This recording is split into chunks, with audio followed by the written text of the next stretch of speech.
É sempre uma alegria estar aqui com os irmãos, compartilhando um pouco, né, da palavra do Senhor, daquilo que o Senhor tem nos dado, do entendimento que Ele tem nos dado.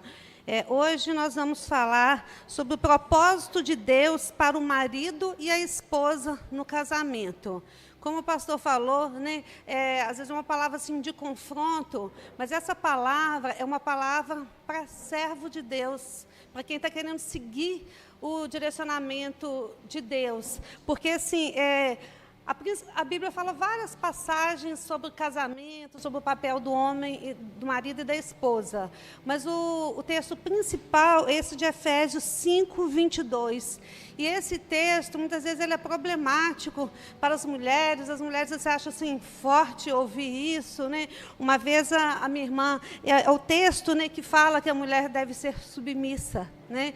E as pessoas têm dificuldade com esse texto. Uma vez a minha irmã, ela estava em um casamento, e aí, quando a pessoa que estava ministrando ali, né, falou da esposa, do marido amar a esposa como Cristo amou a igreja, e a esposa ser submissa, aí a colega dela que estava lá falou assim, que absurdo falar isso, né, achou que era tão absurdo e tal. Aí falou, você aceita, né, ser submissa ao seu marido? Aí ela riu assim, pensou, ela falou, se ele me amar como Cristo amou a igreja, eu serei submissa numa boa. Ela falou, né? Então, irmãos, o que a gente vê? A gente vê, assim, as pessoas pensam que essa palavra é uma palavra retrógrada, conservadora, que subjuga as mulheres. E por que desse pensamento? Primeiramente, porque essa palavra que está na Bíblia é para a igreja, não é para o mundo. O mundo tem suas regras, como se diz, seu corpo, suas regras, mas nós aqui seguimos, é a palavra do Senhor.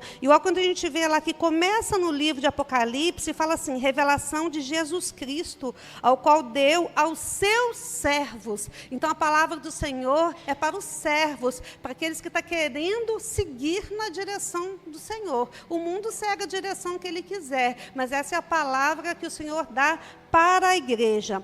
E as pessoas têm esse pensamento, muitas vezes essa dificuldade das mulheres falassem de ser submissa ao esposo, que é isso, que absurdo e tal, porque a gente vê que ao longo da história, muitos homens egoístas, inseguros, eles subjugaram as mulheres, maltrataram as mulheres, né, e dificultaram o acesso das mulheres à cidadania. A gente vê lá que desde a Grécia Antiga, na Ágora, onde participavam as decisões políticas, as mulheres não participavam. Então, ao longo da história, foi um longo luta das mulheres para que elas também tivessem direitos, né? Então, por exemplo, as mulheres, elas não podiam votar. No Brasil, a primeira eleição que teve, que os homens participaram, foi em 1532. E a primeira eleição que as mulheres participaram foi em 1933, 401 anos depois. Né? Também a questão de estudos, né? Durante muito tempo era só os homens que puderam estudar, as mulheres não. Né? Quando foi permitido, muito tempo depois que foi permitido que as mulheres estudassem, elas não podiam estudar, por exemplo, matemática, física, ter raciocínio lógico, porque falava assim, que o raciocínio lógico, as mulheres não podiam ter raciocínio lógico, as mulheres não podiam fazer educação física, né? Dificuldades também no trabalho. Então, assim, muitas coisas. Então, as mulheres lutaram muito ao longo dos anos para que elas tivessem direito. Então, por isso que as pessoas hoje pensam que se falar da mulher ser submissa ao marido, a esposa ser submissa ao marido, não é a mulher ser submissa ao homem, mas a esposa ser submissa ao marido, elas pensam assim nessa dificuldade, né, que é algo retrógrado e tudo. Mas não é isso. Essa crueldade, essa insegurança dos homens em relação às mulheres nunca foi propósito de Deus, né? Desde a gente vê assim que quando Moisés ele permitiu, né, que fosse dada a carta de divórcio, não é porque aquela era a vontade de Deus, era porque eram homens inseguros também que maltratavam suas esposas, às vezes arrumavam uma outra mulher e não dava a carta de divórcio para ela, então aquelas mulheres ficavam numa situação insegura. Não por isso que ele permitiu, como forma de proteção às mulheres. Então a Bíblia a gente vê que sempre foi contrário ao que a pessoa pensa de subjugar as mulheres, sempre foi assim um cuidado de Deus com as mulheres, a proteção de Deus para as mulheres. Então a gente vê, por exemplo, Débora. Débora foi uma juíza, se a gente lê lá no livro de Juízes, foi uma juíza que julgou Israel durante 60 anos, né? Foi escolhida de Deus ali para conduzir ali o povo de Israel. Durante o período ali que Débora foi juíza, teve uma outra mulher também chamada Jael. Ela foi usada para matar o comandante do exército dos cananeus, que os cananeus oprimiam os hebreus. Então ela foi usada ali, ela foi vista como uma heroína, né? Então Jael e Débora, elas livraram Israel ali da opressão dos cananeus. E com isso, após essa vitória, Israel teve 40 anos de paz, né, uma atuação ali de mulheres. Esther foi a rainha que Deus usou ali com muita ousadia para livrar todo o povo hebreu da morte, que havia um jugo de morte sobre eles, e ela ali com oração, com a dedicação, ela foi com ousadia, ela se apresentou diante do rei, apresentou a situação diante do rei. Ela não podia chegar diante do rei sem ser chamada, mas ela fez todo um preparo de oração e tudo, ela livrou o povo ali de Israel. Então a gente vê que foram muitas mulheres ao longo da história. No ministério de Jesus também, ele elevou as mulheres, os seguidores deles não eram só homens, mas eram mulheres, mulheres que sustentaram o ministério dele.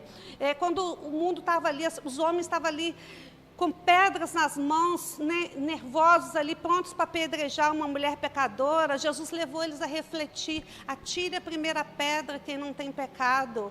Então, assim, muitas pessoas pensam que a Bíblia, né, é um instrumento de opressão das mulheres. Muito pelo contrário, é de cuidado, de zelo, de elevação das mulheres. E a gente vê também que Jesus, ele comprou ali briga com as autoridades, tudo, exatamente porque ele veio ali, proteger as mulheres, livrar as mulheres daquele jugo que elas estavam. Então, diante disso, dessa colocação, né, inicial, diante desse esclarecimento, nós vamos ler o texto de Efésios 5, 21. Vou começar no 21.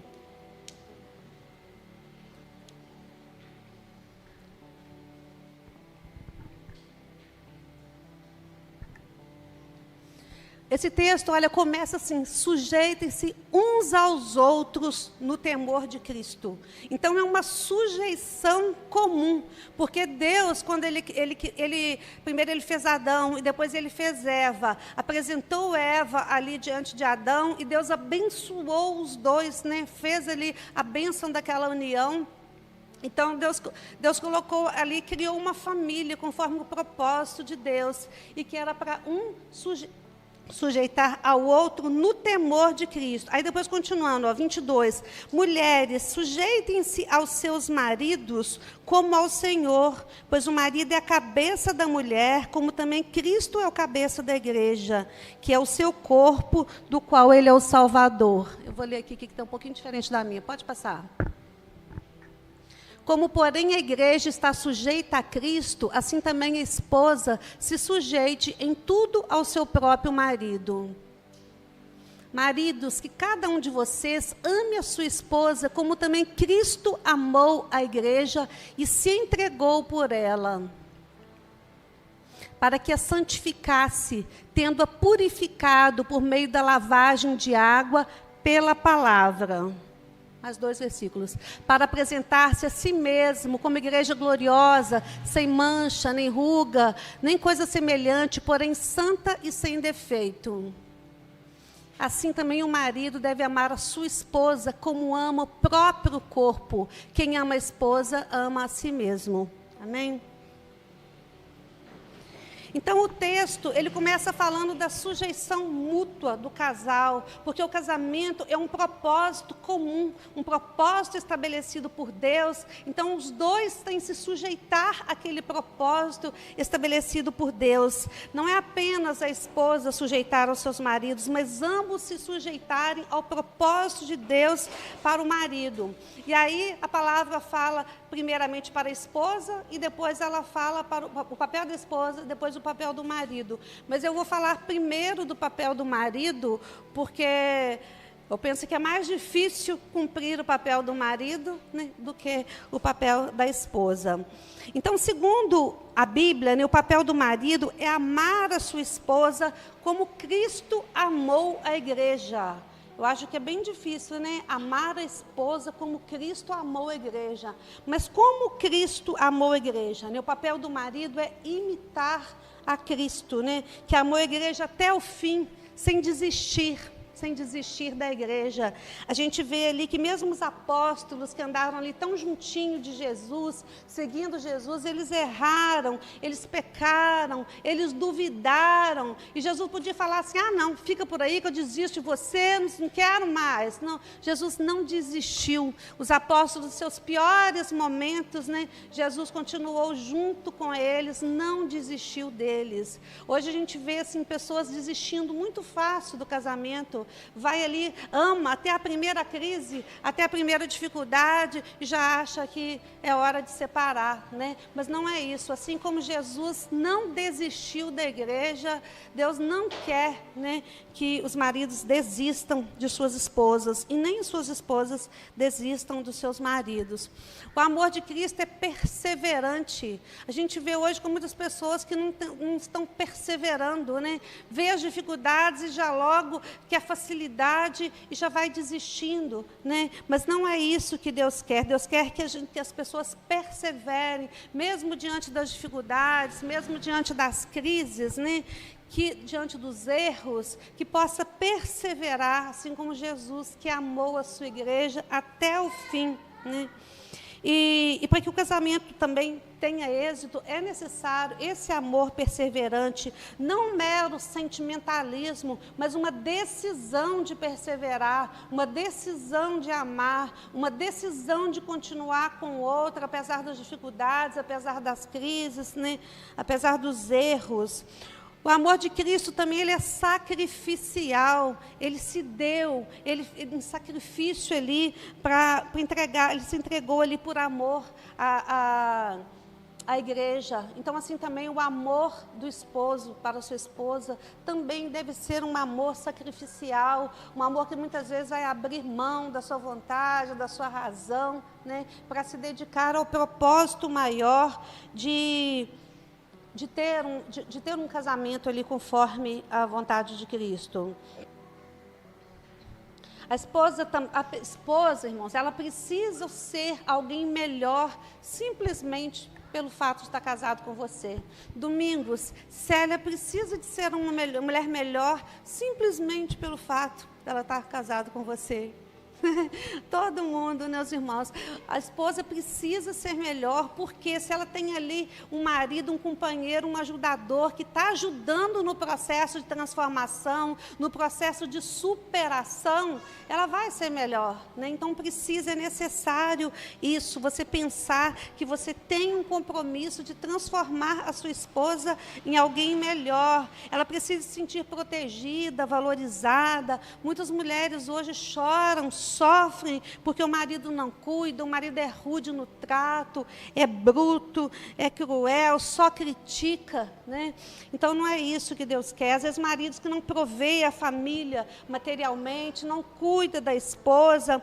Então se você, marido, tratar a sua esposa com dignidade, sendo amável, sendo cortês, educado, né, paciente, é um investimento que você vai receber o retorno desse investimento na sua vida. E a esposa, certamente, ela vai ser mais compreensiva, mais amorosa, porque se você só vai com brutalidade, ela também vai responder com brutalidade. Mas se você vai com compreensão, com amor, ela vai responder também com compreensão, com amor.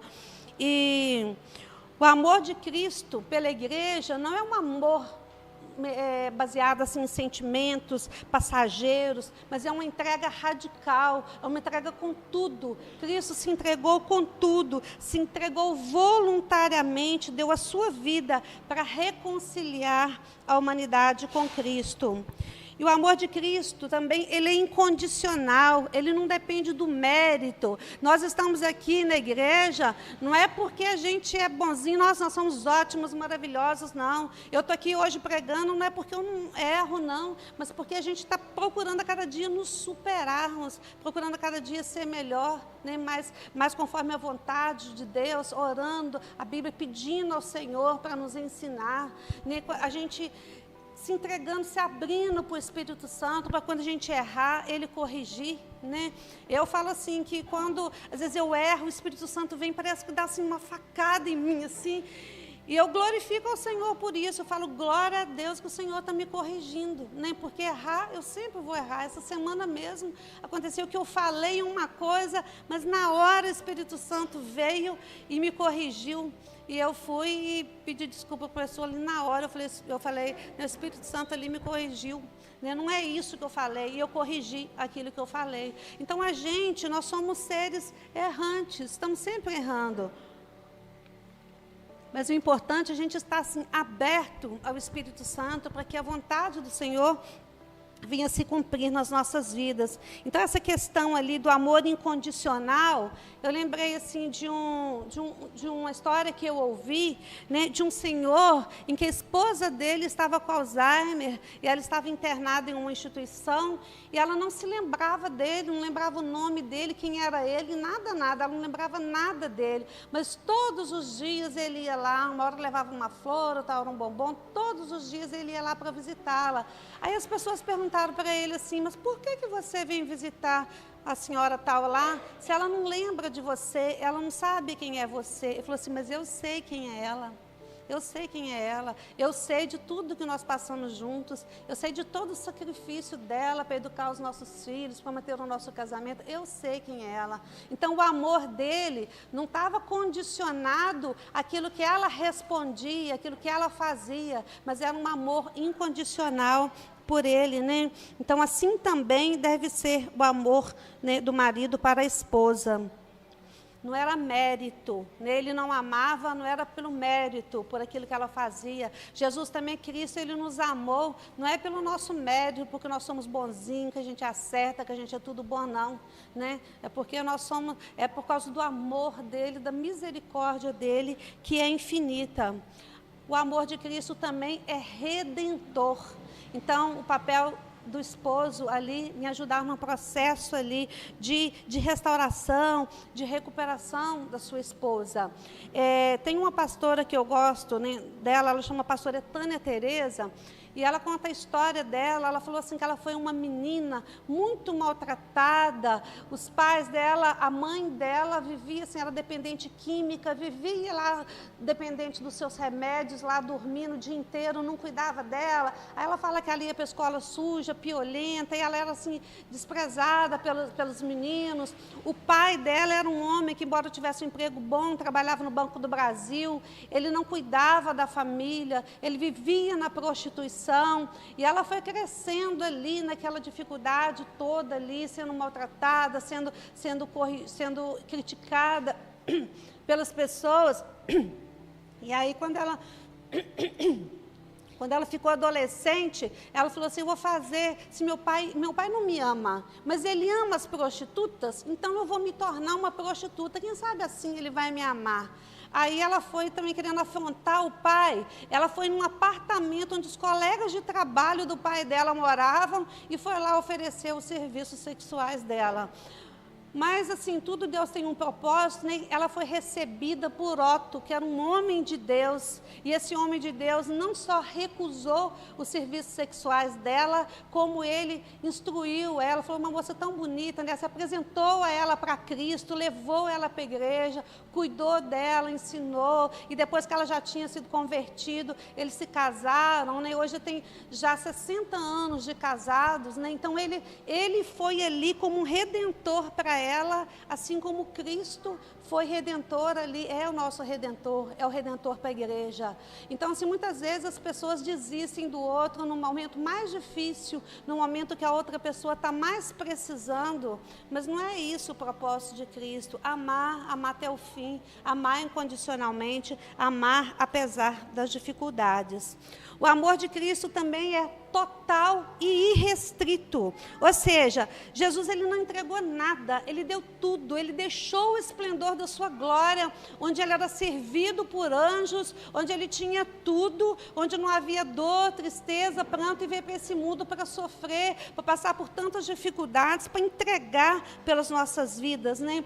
Então, o marido também não deve esconder da esposa, esconder informações, esconder o dinheiro, esconder as coisas, né? Muitas vezes a gente vê assim que o marido ele quer dar, ele não entrega assim os seus problemas, os seus dilemas, as dificuldades que ele está enfrentando, porque ele acha assim que ele é um super-homem, que ele, né, não pode admitir fraqueza. Não, admita a fraqueza sim, para que a sua esposa também possa te ajudar, para que ela também seja ajudadora naquele processo.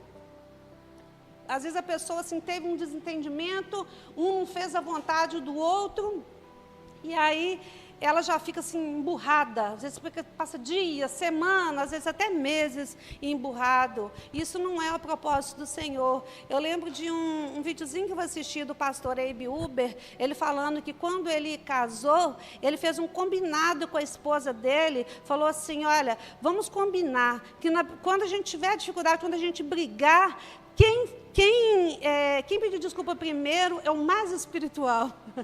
Aí, às vezes, desbrigava, aí ai, me desculpa, o outro, não, eu que peço desculpa e tal, porque eles eram para mostrar que eles eram espirituais. Eu achei, assim, tão interessante isso, porque, às vezes, hoje a gente quer ver quem que é o mais emburrado que o outro, né? Um fica emburrado, o outro quer mostrar que é mais emburrado ainda, né? Um não resiste, não abre mão, o outro também não abre mão, mas o propósito espiritual é o contrário, mostrar que é mais espiritual. Quem é mais espiritual de reconhecer os erros e de pedir desculpas primeiro? E a questão que eu falei assim, de abrir um com o outro, de falar, de ter uma conversa franca, eu ouvi também uma história que eu achei assim, muito profunda, de um marido que ele falou com a esposa, nem toda noite ele falou assim com a esposa que ele ia caçar, ele ia para a caça. Ela falou, tá bom, vai caçar, vai, né? Aí, só que um dia, ela lá, mexendo na casa dela lá, ela foi na garagem, lá onde eles guardam as coisas, e viu a espingarda do marido dela lá. Foi, mas como que está caçando sem espingarda? Aí, na mente dela, já vê aquele tanto de coisa. A mente, para arquitetar coisas, ela é muito boa. E já foi pensando, e está me traindo todos os dias. Isso vem de um longo tempo, isso, e foi nutrindo aquele tanto de coisa. E quando o marido dela chegou, sem ter uma conversa, sem ouvir o que tinha acontecido, ela descarregou aquela espingarda, tudo ali nele, e matou o marido. E aí, quando veio o vizinho falou com ela, você sabe onde que ele estava indo toda a noite? Ele estava indo trabalhar, porque ele queria te dar uma casa melhor. Então, ele estava indo toda noite ali trabalhar, porque o salário dele, do que ele ganhava, do que ele fazia de dia, não era o suficiente. Estava indo trabalhar à noite para ganhar um salário melhor. Ô, gente, olha, aí a gente vê que dificuldade que a falta de comunicação traz, tanto dele não falar com ela, e quanto dela também não falar com ele quando ele chegou. Então, a falta de comunicação é uma coisa, assim, muito complicada. Então, entregue tudo, um amor irrestrito, ele fala dos seus problemas, dos dilemas que você está enfrentando.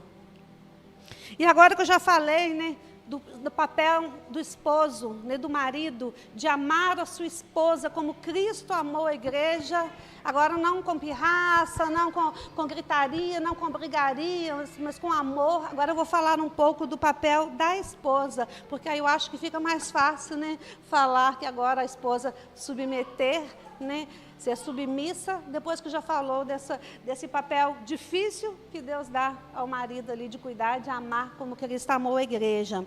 Então, a Bíblia ela ensina que a esposa deve ser submissa ao marido, assim como a igreja é submissa a Cristo.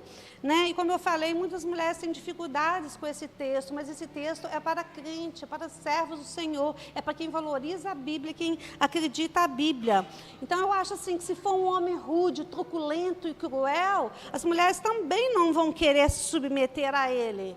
né? Mas se for a gente vê assim, que as estatísticas de divórcio, elas aumentam cada vez mais, estatísticas de homicídio, né? De violência contra a mulher, precisou até de ter uma lei, né, da violência contra a mulher, por causa de tanta violência que os homens cometem com a mulher, contra a mulher, mas isso não é propósito de Deus, nunca foi propósito de Deus.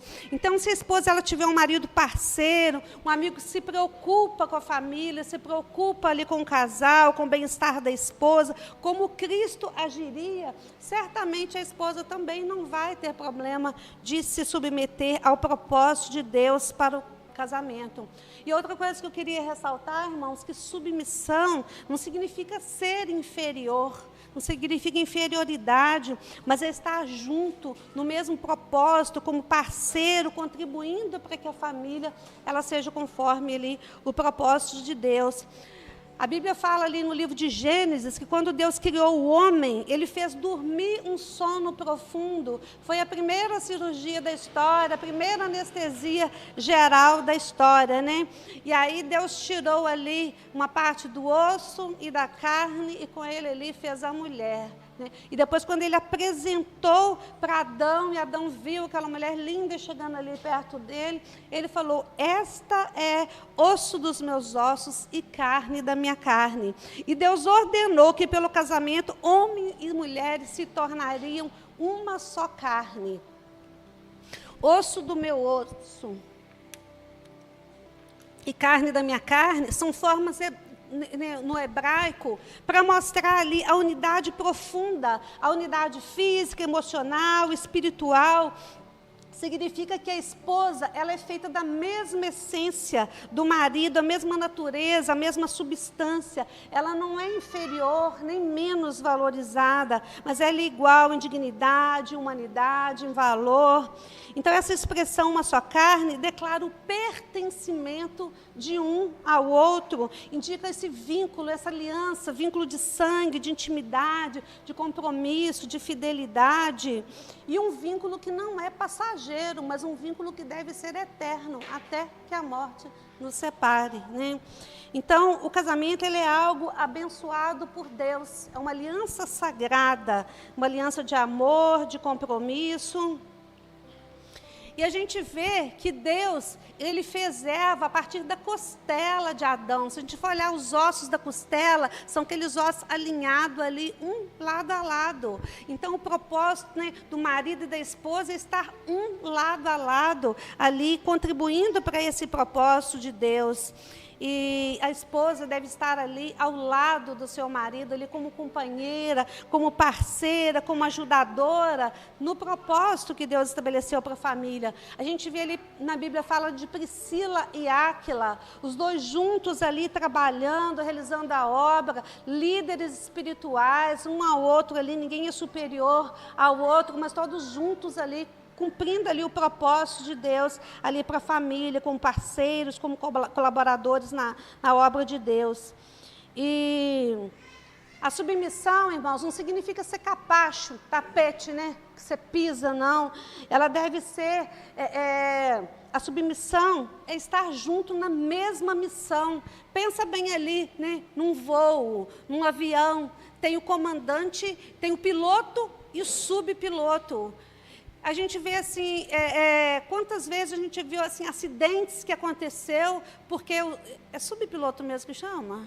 Hã? Copiloto, eu sabia que eu estou falando errado. O copiloto, porque o copiloto falhou e deu um acidente ali. Então, os dois juntos estão ali na mesma missão, o piloto e o copiloto. Então, assim, da mesma forma como é esse avião ali, aqueles dois conduzindo ali, assim a esposa e o marido nessa mesma missão, né, que Deus deu. E o livro de Provérbios 31, né, a partir do versículo 10, fala ali da esposa exemplar, a esposa que é virtuosa, né, que é valiosa. A Bíblia fala que ela é mais valiosa do que rubi. Olha que coisa importante, né? Rubi é uma pedra preciosa, cara, né? A esposa, ela é mais valorizada, mais valorosa, ela deve ser mais valorosa do que rubi. E fala que o marido tem plena confiança nela. Então, o casamento estabelecido por Deus, o marido precisa ter plena confiança na esposa e nunca lhe deixar faltar nada. Então, aquela mulher que só fala bem, né? Não faz o mal, não fala o mal. A Bíblia, no Provérbios, fala também, né, que a mulher, ela é trabalhadora. Então, o trabalho da esposa, né, seja dentro de casa, seja fora de casa, né, o trabalho realizado dentro de casa, ele precisa ser valorizado. Muitas pessoas pensam assim, né, que a mulher trabalha, que ela fica em casa, que ela não faz nada, como se ela, né, ela não trabalhasse, mas ela trabalha o dia inteiro, e o trabalho dentro de casa é um trabalho pesado, um trabalho árduo, um trabalho que nunca acaba. Você lava as vasilhas, daqui a pouco já está lá as vasilhas todas novamente ali para lavar. Você faz a comida, daqui a pouco está lá a comida de novo para ser feita. Lava a roupa, daqui a pouco a roupa está lá para ser lavada. Então, é preciso de valorizar esse trabalho, né, esse trabalho que é realizado. Os esposos também, na medida do possível, contribuir para esse trabalho. Se os dois trabalham fora, né, os dois também, é importante que os dois também trabalhem dentro de casa. Nós tivemos aqui um seminário, né, para casamento, né, dos namorados, né? E aí o pastor, reunindo com as jovens, né, perguntou o que era ser romantismo, porque para ele romantismo era abrir a porta do carro, era levar flores, essas coisas, levar café na cama. E aí elas falaram assim, romantismo é ajudar em casa. Aí ele, o quê? Isso é romantismo? Ele não acreditava, não passava pela cabeça dele, que na cabeça das mulheres, o romantismo, aquilo que ela esperava, era que o marido contribuísse em casa, né? E aí, depois que ele ficou meditando sobre isso, hoje ele lava as vasilhas, né, pastor? Hoje, e a pastora Cláudia fez assim, porque ela ficou feliz com o ato de romantismo dele. Então, não pense que o trabalho de casa não é trabalho, irmãos, que é um trabalho muito árduo, duro e cansativo. É repetitivo, é sempre as mesmas coisas, né? Você não sai para estar ali em contato com outras pessoas, conversando, é um trabalho isolado. Então, o trabalho, né, do lar, ele precisa ser valorizado. E nesse livro de Provérbios, fala que a mulher virtuosa, ela fia e tece a lã e o linho, faz roupas e cobertor para a família. Hoje eu creio que ninguém está indo lá pegar uma lã, né, da ovelha e cortar e fazer o fio, guardar o fio, depois fazer o tecido, fazer a roupa, ninguém está assim, né? Qual o significado? Aqui fala assim, ó, versículo 19, Provérbios 31, 19. Nas mãos segura o fuso e com o dedo pega a roca.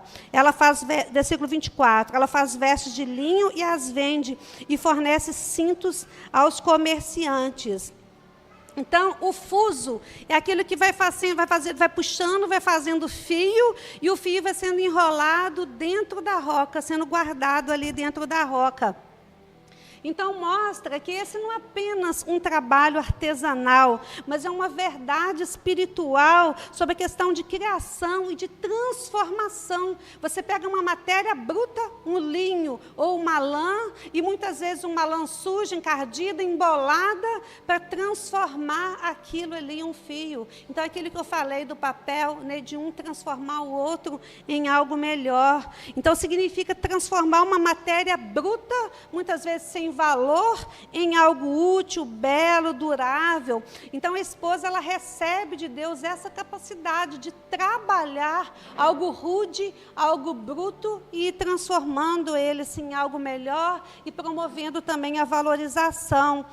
Muitas vezes transformando vidas quebradas, vidas sofridas, porque no casamento, muitas vezes, a pessoa ela chega cheia de feridas, cheia de mágoa, cheia de tantas coisas que ela vem trazendo ali. Às vezes o casamento que está ali durando anos, mas a pessoa trazendo tantas mágoas, tanta tristeza ali no coração. A gente precisa de romper com isso, decretar um basta, decretar em nome de Jesus, que você vai ficar livre, liberto de toda essa mágoa, toda toda essa tristeza que impede o casamento de avançar, sabe? Uma sugestão, escreve no papel ali toda a mágoa que você vem trazendo ali ao longo dos anos, né? E queima aquilo e decreta e fala com Deus, em nome de Jesus, a partir de agora eu sou uma pessoa curada. Essa mágoa, essa tristeza não me domina mais, não vai atrapalhar o meu casamento.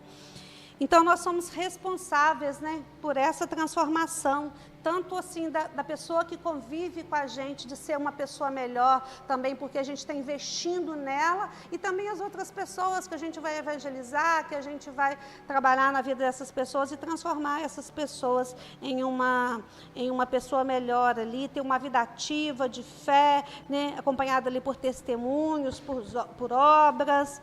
E no versículo 27 fala assim, que essa mulher virtuosa, ela cuida dos negócios e de sua casa, não dá lugar à preguiça. A preguiça leva à destruição de casamentos, né? Eu acompanhei a história de um senhor que ele me relatando que ele trabalhava fora e a esposa não trabalhava, mas ele chegava em casa, a casa tudo bagunçada, não tinha roupa lavada, não tinha comida feita. Ele, depois de chegar do trabalho, ele que tinha que fazer essas coisas, até que ele não aguentou mais e deu um basta. Sabe, irmãos, que preguiça. Não é de Deus. A Bíblia fala lá em Provérbios, vai ter com a formiga, ó preguiçoso. Você vê a formiga, ela carrega uma coisa assim pesada, muito maior do que ela está ali sempre trabalhando. Então, ser trabalhadora, seja em casa ou fora de casa, isso aí é uma bênção de Deus. O versículo 16 fala assim, ela avalia um campo e o compra. Então, contrário àquela ideia da mulher passiva, né? Mostra uma mulher empreendedora, estratégica, ativa na vida econômica da família, aquela que tem discernimento, que pesquisa preço, que tem autonomia para negociar, né, que tem cuidado ali na tomar decisões financeiras, que planeja cuidadosamente. A Júlia depois vai falar ali do planejamento, né, aquela que não compra por impulso. A gente vê hoje quantas pessoas estão comprando por impulso, vê uma coisa, acho bonita e quero, porque na internet te oferece 1000 coisas bonitas o tempo todo, aí te cria aquela necessidade, muitas vezes a família ela vai ficando ali endividada, passando por dificuldade, porque não teve uma boa administração. Então, o papel da esposa ali também como administradora. O versículo 16 fala assim, com o que ganha planta uma vinha. Ninguém aqui, né, algum ou outro, não está ali plantando vinha, não está fazendo parreiras de uva, mas a vinha fala de um investimento de longo prazo. O casamento é um investimento de longo prazo, é dia após dia, é crise após crise, dificuldade após dificuldade, da gente estar vencendo, olhando com olhar de futuro, olhando ali, acreditando nesse investimento de longo prazo, acreditando que o Senhor vai ter misericórdia e vai transformar aquela situação difícil que a gente está vivendo.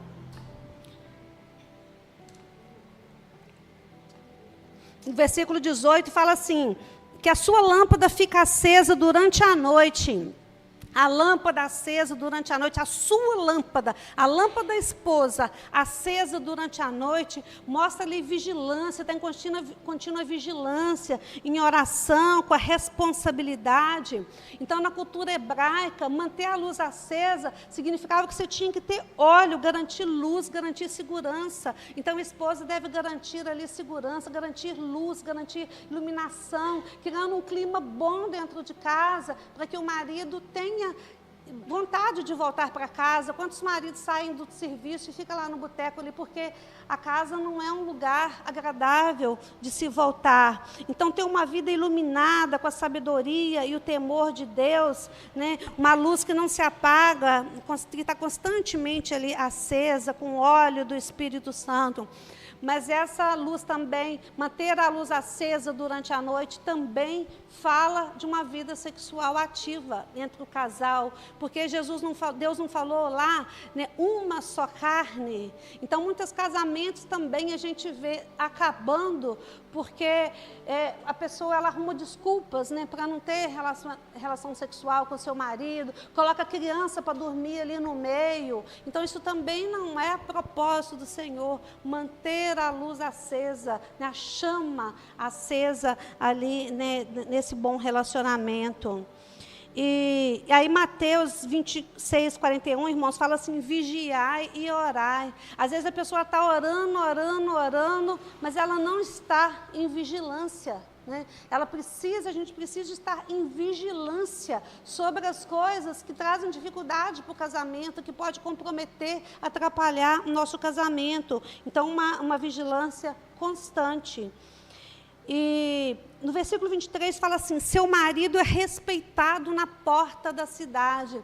Na cultura hebraica, a porta da cidade não era apenas lugar de entrar e de sair. A porta da cidade era um lugar assim, de comércio, de assembleias, de tomada de decisão, de decisões políticas.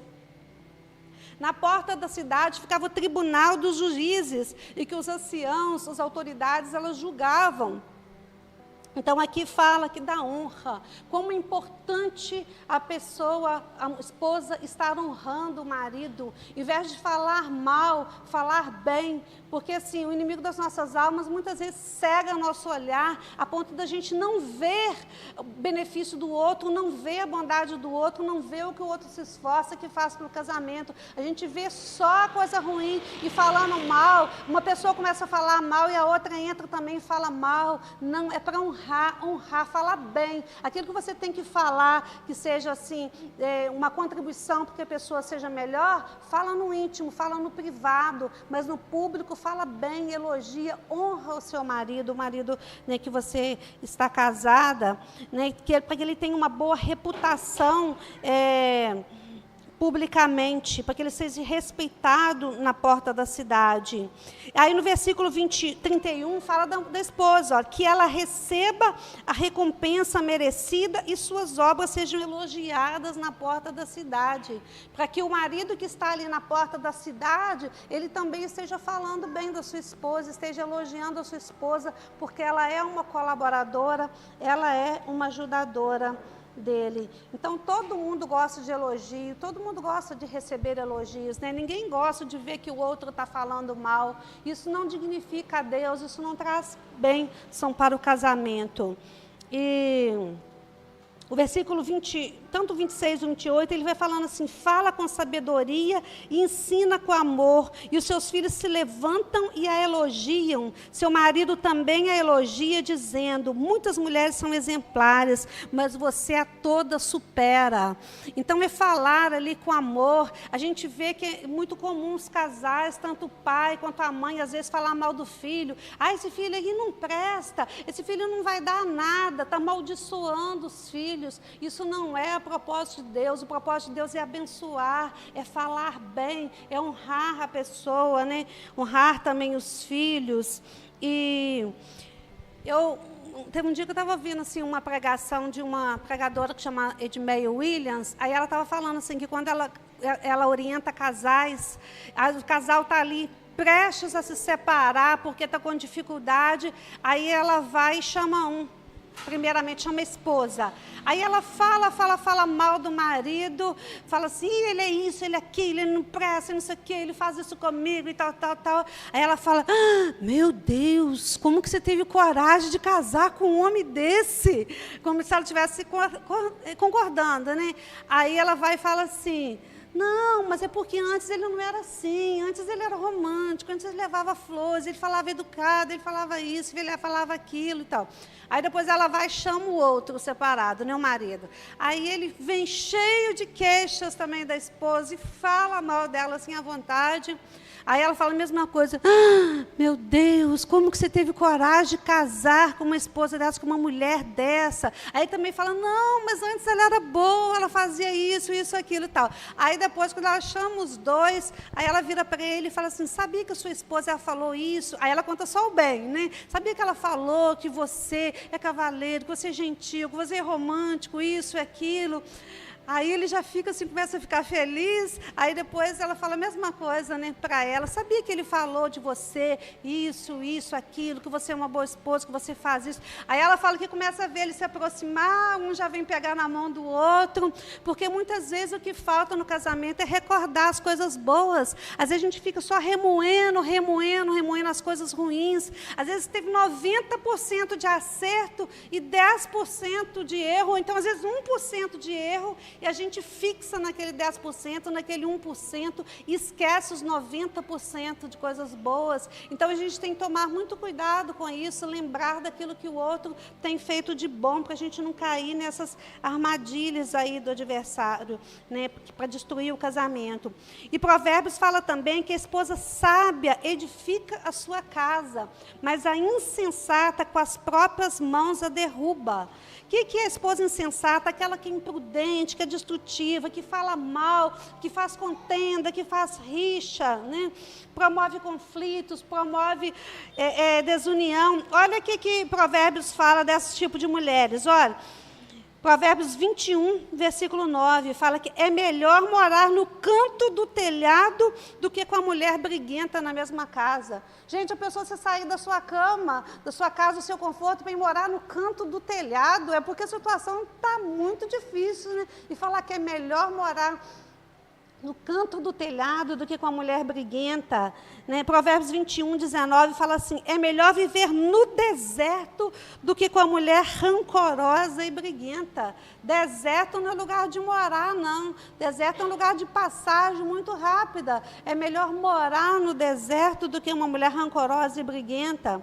Provérbios 27 fala assim, goteira contínua em dia de chuva e mulher briguenta são semelhantes. Goteira, já pensou, você está lá quentinho ali em dia de chuva e começa a vir aquelas goteiras pingando ali, te molhando, né? Então, que nós, mulheres, não sejamos briguentas, rixas, né, cheias de rixas, de falar mal, promovedora de conflitos, mas que nós sejamos promovedoras de bênção, de alegria, de paz para os nossos lares. Eu conheci um senhor que ele trabalhava ali na roça, ele trabalhava no curral, cuidando das vacas, cuidando daquele trabalho duro ali, que tinha que pegar, né, moer o alimento ali para tratar das vacas e tudo. E quando ele chegava dentro de casa, cansado, querendo dar um cochilo, querendo fazer alguma coisa, a esposa dele mandava lavar vasilha, passar pano, e ela ficava assim muito incomodada de ver ele parado. Ela não deixava ele ficar parado. Aí o que acontecia? Quantas vezes a gente chegava lá e eu estava cochilando dentro do curral. Ô, gente, precisar de cochilar dentro do curral, porque não podia cochilar dentro de casa. Né? Então, é muito triste a gente ver assim, quantos erros que vão perpetuando ali no casamento, mas isso não é aquilo que o Senhor quer da gente. O Senhor quer que a nossa casa seja um lugar de paz, de refúgio, de alegria. O prazer onde o cônjuge, o outro tenha prazer de estar junto, de voltar para casa. Então, Provérbios apresenta a esposa como exemplo de uma sabedoria aplicada, não uma sabedoria teórica, mas uma sabedoria que se aplica ali na vida, no dia a dia, né, no trabalho, no amor, na dedicação, né? Mostra que a esposa ela deve apoiar o marido ali como uma mola propulsora para que ele avance, para que ele, né, conceda êxito.